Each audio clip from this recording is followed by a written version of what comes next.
تو میرا خیال ہے وہ ایک بڑا زناٹے دار تھپڑ ان تمام لوگوں کے لیے تھا جو ان منصوبوں پہ انگلیاں اٹھاتے تھے۔ لیکن میرا آج کا موضوع جو ہے وہ یہ نہیں ہے۔ میاں صاحب جب آئے ہیں، سارا دن کل ان کی کوریج جو ہے وہ چلتی رہی، وہ دبئی آئے، دبئی سے پھر وہ فلائی دبئی کا ایک چارٹرڈ طیارہ تھا جس میں بہت سے نون لیگی کارکن بھی تھے اور صحافی بھی تھے، ان کے ہمراہ پھر وہ اسلام آباد پہنچے۔ اسلام آباد میں انہوں نے کچھ دیر قیام کیا اور ایئرپورٹ کا جو ایگزیکٹو لاؤنج تھا، اس کی جو اسٹیٹ لاؤنج جس کو کہتے ہیں، اس کے اندر نواز شریف صاحب سے وہ نادرہ بھی وہاں پہنچا ہوا تھا، عدالتی عملہ بھی وہاں پہنچا ہوا تھا، تو وہ جو اپیلیں انہوں نے کرنی ہیں ان کے اوپر سائن بھی کروائے گئے اور انگوٹھے بھی لگوائے گئے۔ اس کے بعد وہ طیارہ، وہی طیارہ وہاں سے، چونکہ وہ انٹری کی مہر تو لگ گئی تھی، سارا جو امیگریشن کا جو پروسیس ہے وہ تو اسلام آباد میں کمپلیٹ کر لیا گیا تھا۔ اس کے بعد وہی طیارہ وہاں سے ڈومیسٹک فلائٹ بن گیا اور تقریباً 25 منٹ کی فلائٹ لے کے یہ لاہور کے پرانے ایئرپورٹ پہ، وہ جو والٹن ایئرپورٹ ہے غالباً، اس پہ اترا اور پھر وہاں سے ایک ہیلی کاپٹر کے ذریعے میاں نواز شریف صاحب کو شاہی قلعے کے دیوان عام میں پہنچایا گیا۔ اس وقت مغرب کی نماز کا وقت ہوا چاہتا تھا تو وہاں پہ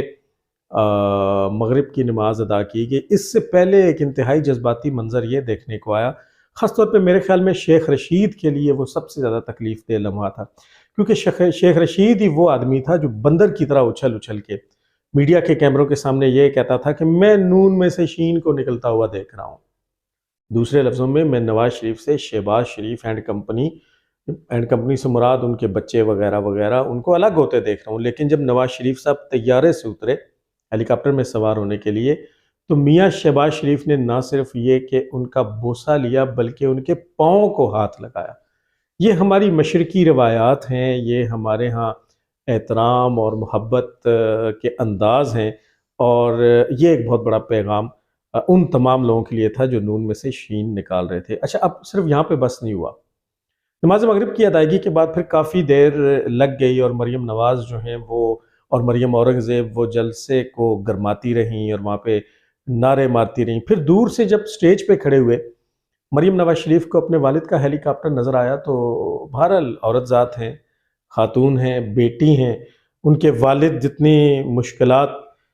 اور پابندیاں سہنے کے بعد پاکستان آئے تھے تو وہاں ان کی آنکھیں چھلک پڑی اور انہوں نے کہا وہ دیکھو شیر آیا، اور ساتھ ہی وہ آپ دیدہ ہو گئی۔ خیر، حمزہ شہباز شریف نے میاں محمد نواز شریف کی گاڑی کو ڈرائیو کیا اور وہ پنڈال تک لے کے آئے۔ وہاں پہ بھی نون سے شین نکلنے والے اس بکواس کا خاتمہ ہو گیا۔ اس کے بعد جب نواز شریف صاحب سٹیج کے اوپر تشریف لائے تو وہاں پہ ایک عجیب منظر یہ بھی تھا کہ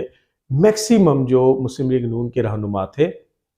وہ اپنے قائد کو مل کے رو رہے تھے۔ اب یہ ہے وہ بڑی امپورٹنٹ بات جو میں آپ سے کرنا چاہتا ہوں۔ وہ آنسو بہا رہے تھے،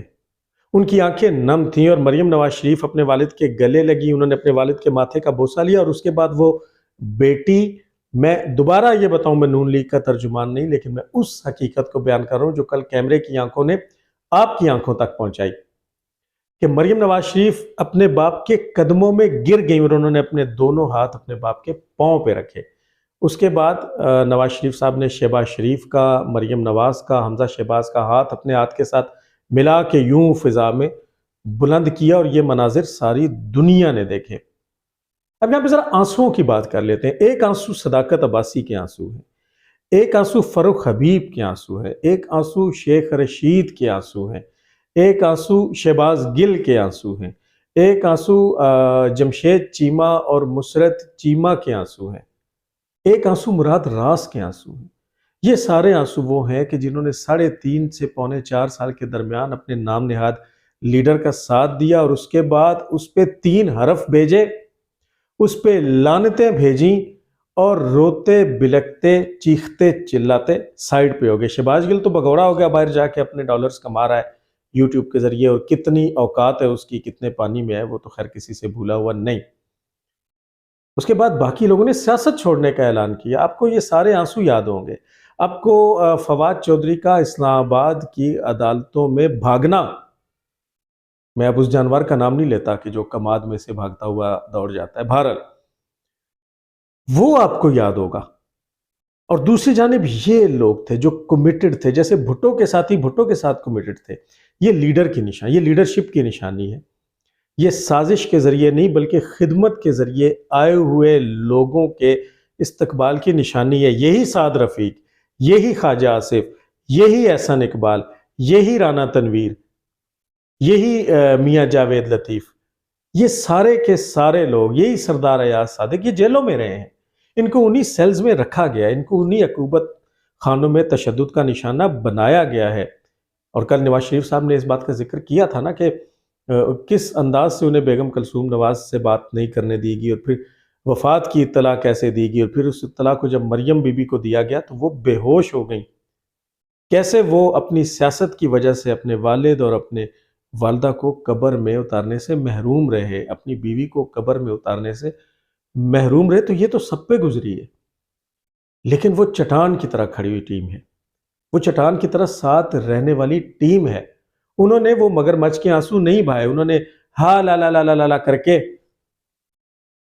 اپنے ہی قائد کے اوپر لعنتیں بھیج کے، اور یہ کہہ کے کہ اس نے ہمارا دماغ خراب کیا تھا، اس نے ہماری ذہن سازی کی تھی، اور جس فوج کے خلاف اس نے ہمیں تیار کیا تھا ہم اب اس فوج کے ساتھ ہیں، ہم اس کے خلاف ہیں، ہم اس کو چھوڑتے ہیں، ہم سیاست سے توبہ کرتے ہیں، ہم تحریک انصاف سے توبہ کرتے ہیں، ہم علیحدہ پرویز خٹک والی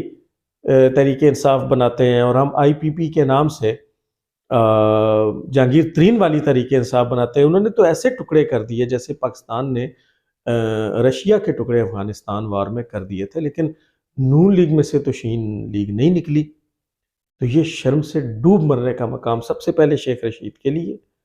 اس کے بعد پی ٹی آئی کے لیے، کارکن سے لے کر لیڈر تک ہے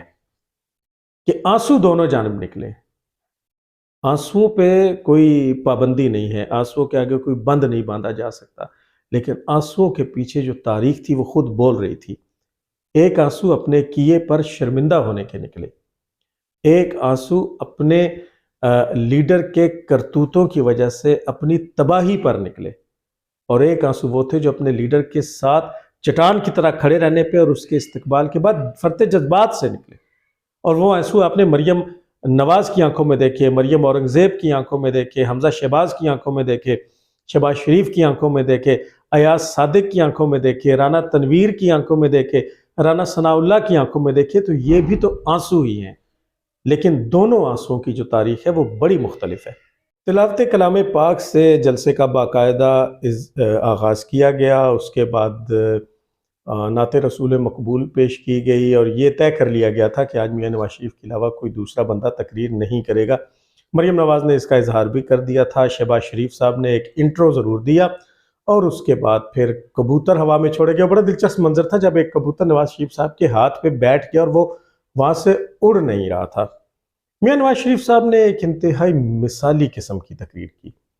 اور بلا شبہ لاہور کی سیاسی تاریخ کے جلسوں میں مینار پاکستان کا یہ جلسہ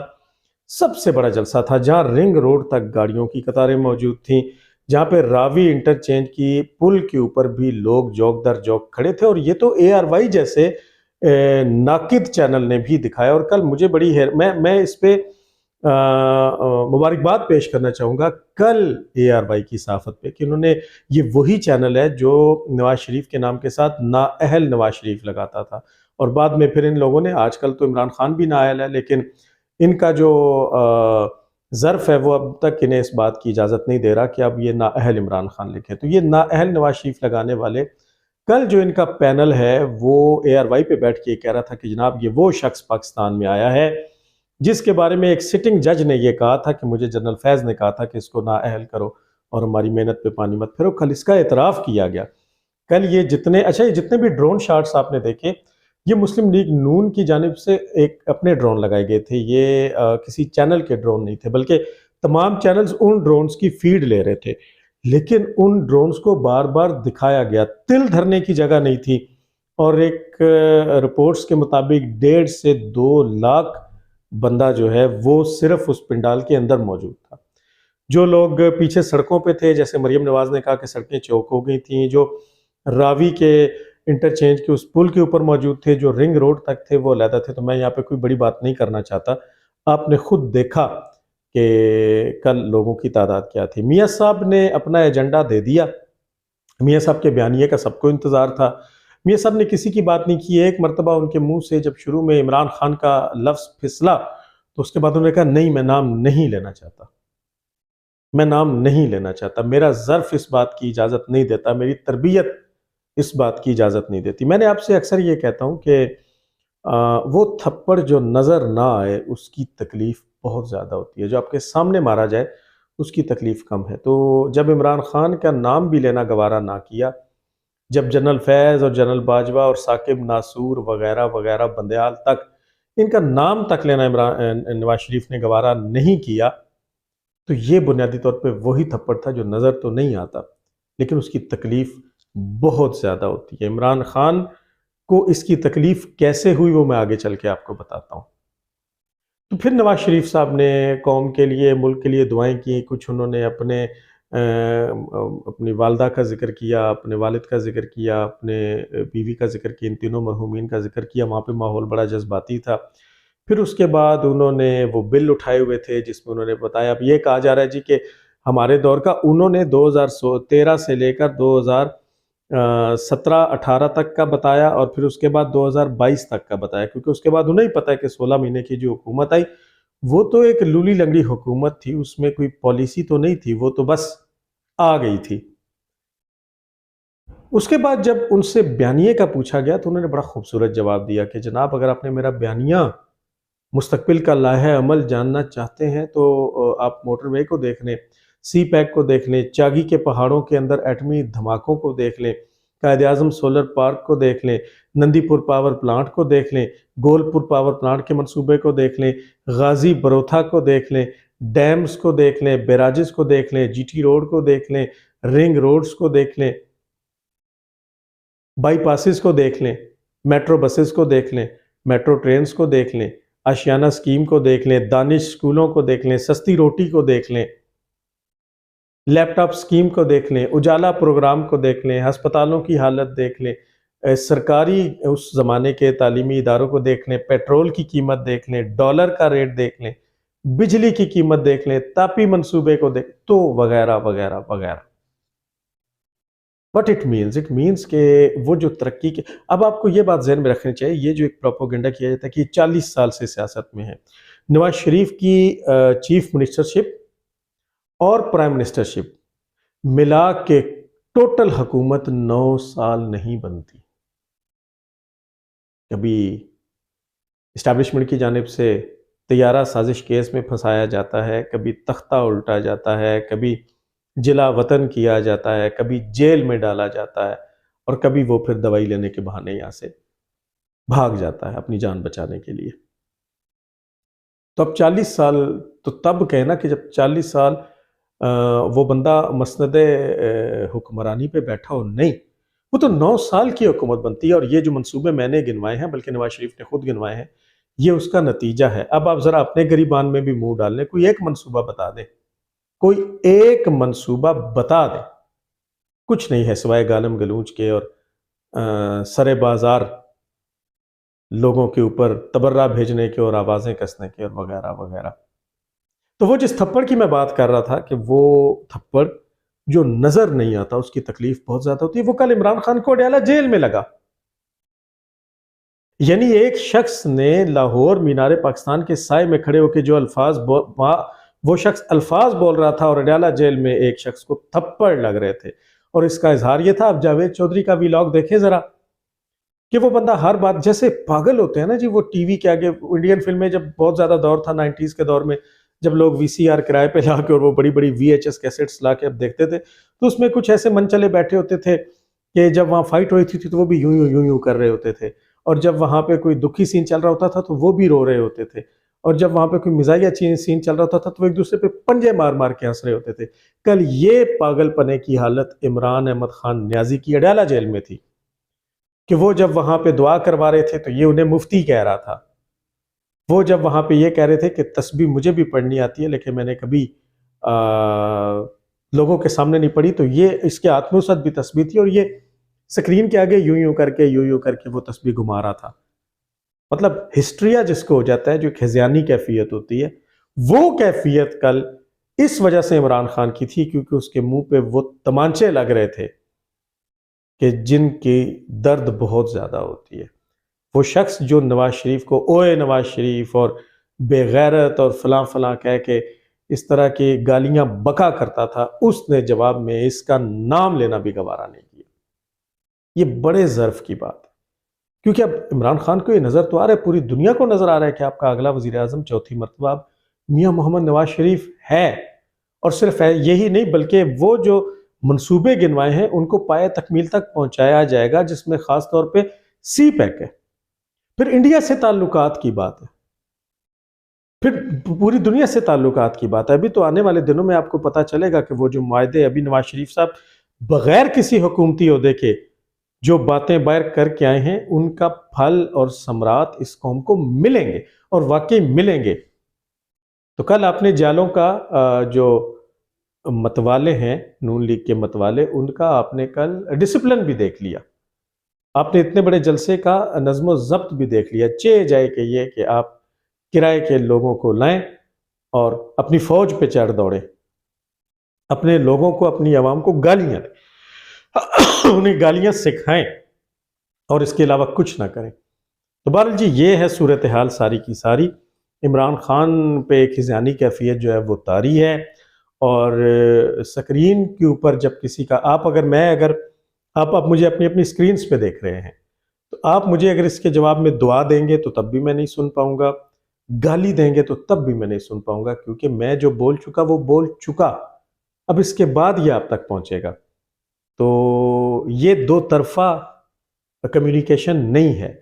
لیکن عمران خان کی ذہنی کیفیت یہ ہو چکی ہے کہ وہ کل نواز شریف کی اس تقریر کے جواب میں جس میں نواز شریف نے عمران خان کا نام لینا بھی مناسب نہیں سمجھا اور اس کو اپنی تربیت سے تعبیر کیا، وہ پاگلوں کی طرح دو طرفہ کمیونیکیشن کر رہا تھا. وہ کبھی کہہ کے لگا رہا تھا، وہ کبھی منہ اوپر کر کے اونچا اونچا ہنس رہا تھا. یہ وہ کھسیانی ہنسی تھی، یہ وہ کھسیانی بلی کھمبا نوچے والی بات تھی. اور کبھی وہ نواز شریف کی ان باتوں کے جواب دے رہا تھا جو نواز شریف نے نہیں سنے. انشاءاللہ اگلی ویڈیو میں آپ سے دوبارہ ملاقات ہوگی.